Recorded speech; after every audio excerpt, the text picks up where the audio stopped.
ไวรัสโคโรนา 2019 หรือโควิด -19 ไวรัสสายพันธุ์ใหม่ที่ติดต่อทางระบบทางเดินหายใจสามารถติดต่อได้ด้วยการสัมผัสโดยตรงกับฝอยละอองจากลมหายใจของผู้ติดเชื้อผ่านทางการไอจามการสัมผัสการจับมือการกอดและการใช้ของใช้ร่วมกันเช่นจานชามช้อนแก้วน้ำเป็นต้น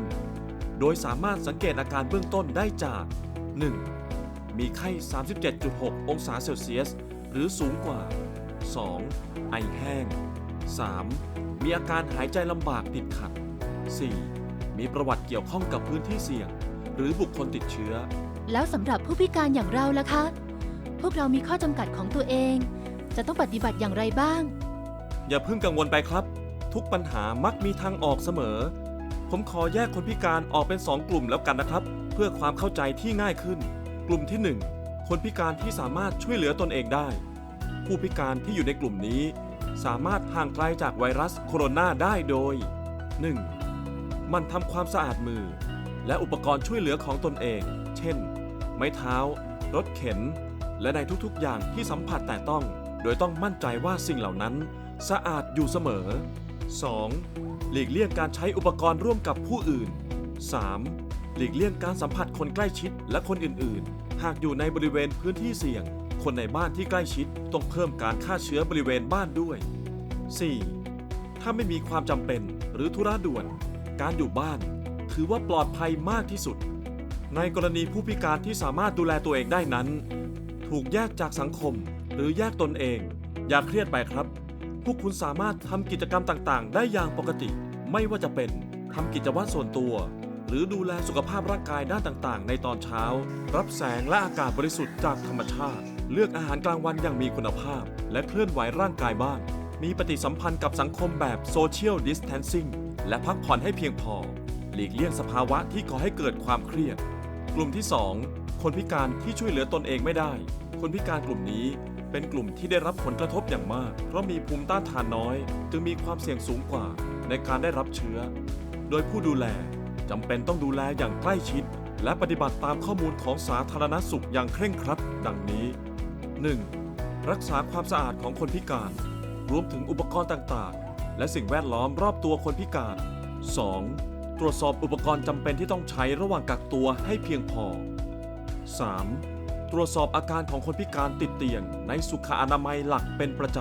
ำ 4. ติดต่อกับผู้ให้บริการดูแลสุขภาพหลักของคนพิการติดเตียงอย่างต่อเนื่องเพื่อขอคำแนะนำที่เหมาะสม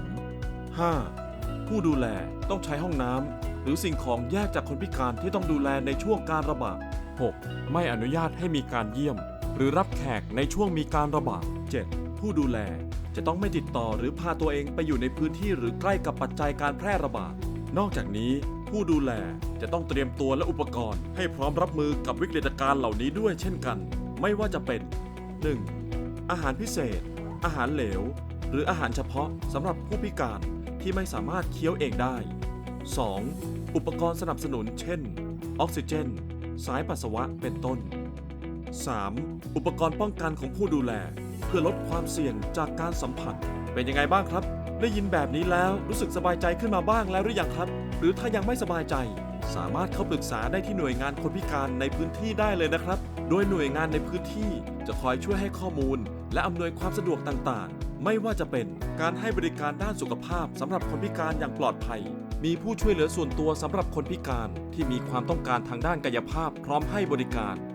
ให้ข้อมูลการดูแลตนเองด้านสุขภาพอนามัยและสิ่งแวดล้อมสำหรับคนพิการแต่ละประเภทให้กับคนพิการและครอบครัวเพื่อลดความเสี่ยงจากการเป็นผู้ติดเชื้อและมีอุปกรณ์ป้องกันที่เหมาะสมในการดำรงชีวิตประจำวันและสบายใจหายห่วงได้เลยนะครับเพราะหน่วยงานที่ดูแลคนพิการมีการเพิ่มการทำความสะอาดในบริเวณราวจับหรือบันไดที่คนพิการใช้หรือมีพื้นที่สงวนไว้สำหรับคนพิการครับยังมีข้อสงสัยในส่วนไหนอยู่ไหมครับยังมีเรื่องที่สงสัยอยู่ค่ะคือว่าการระบาดของไวรัส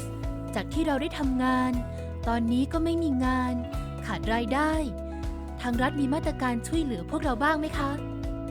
มีสิครับโดยคณะกรรมการส่งเสริมและพัฒนาคุณภาพชีวิตคนพิการหรือพก.ได้มีมติช่วยเหลือคนพิการและครอบครัว4เรื่องดังนี้ 1. พักชำระหนี้แก่คนพิการ ที่กู้ยืมเงินจากกองทุนส่งเสริมและพัฒนาคุณภาพชีวิตคนพิการเป็นระยะเวลา 12 เดือน นับจากเดือนเมษายน 2563 ถึงเมษายน 2564 2. การจัดเงินช่วยเหลือคนพิการกรณีฉุกเฉินแบบทั่วหน้า คนละ 1,000 บาท กำหนดจ่ายเข้าบัญชีเบี้ยความพิการ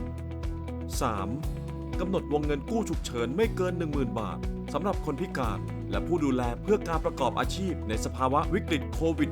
-19 วงเงิน 2,000 ล้านบาทไม่มีดอกเบี้ย ไม่มีผู้ค้ำประกัน และให้ชำระหนี้ภายใน 12 เดือน 4. เสนอให้คณะรัฐมนตรีพิจารณาจ่ายเบี้ยคนพิการแบบทั่วหน้า โดยไม่ต้องมีบัตรสวัสดิการแห่งรัฐจำนวน 2 ล้านคน คนละ 1,000 บาท รู้แบบนี้ก็สบายใจขึ้นมากเลยค่ะ ขอบคุณนะคะสำหรับข้อมูลดี ไม่เป็นไรครับ เป็นหน้าที่ของผมอยู่แล้ว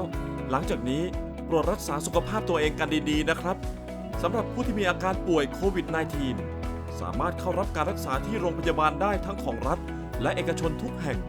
โดยไม่เสียค่าใช้จ่าย หรือติดต่อกรมควบคุมโรค 1422 สายด่วน